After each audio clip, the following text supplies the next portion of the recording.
Gaza city দখলে প্রাথমিক অভিযান শুরু করেছে ইসরায়েলি সেনাবাহিনী।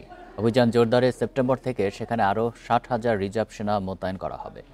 গাজা ইসরায়েলি হামলায় একদিনে 30 ত্রাণ প্রত্যাশী সহ অন্তত 81 ফিলিস্তিনি নিহত হয়েছে।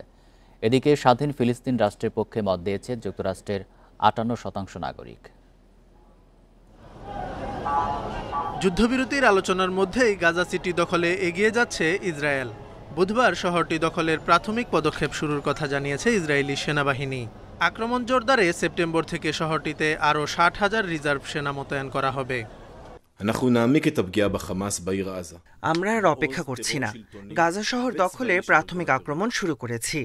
এরই মধ্যে ইসরায়েলি বাহিনী গাজা শহরের উপকণ্ঠ দখল করেছে।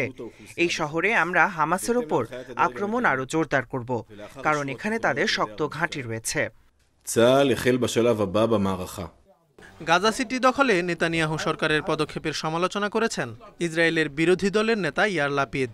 আর নিরপরাধ বেসামরিকদের বিরুদ্ধে নৃশংস যুদ্ধ চালিয়ে যেতে ইসরায়েল যুদ্ধবিরতির চুক্তিকে বাধাগ্রস্ত করছে বলে অভিযোগ হামাসের। গাজা সিটির পাশাপাশি উপত্যকার অন্যান্য শহরেও হামলা অব্যাহত রেখেছে ইসরায়েল। এসব হামলায় বেসামরিক প্রাণহানির পাশাপাশি অনাহারেও বাড়ছে মৃত্যুর সংখ্যা।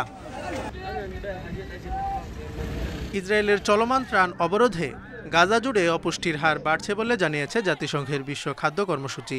দুর্ভিক্ষের বিষয়ে সতর্ক করে অপুষ্টি একটি নীরব ঘাতক বলে মন্তব্য করেছে সংস্থাটি। এদিকে স্বাধীন ফিলিস্তিন রাষ্ট্রের পক্ষে মত দিয়েছে যুক্তরাষ্ট্রের 58% নাগরিক।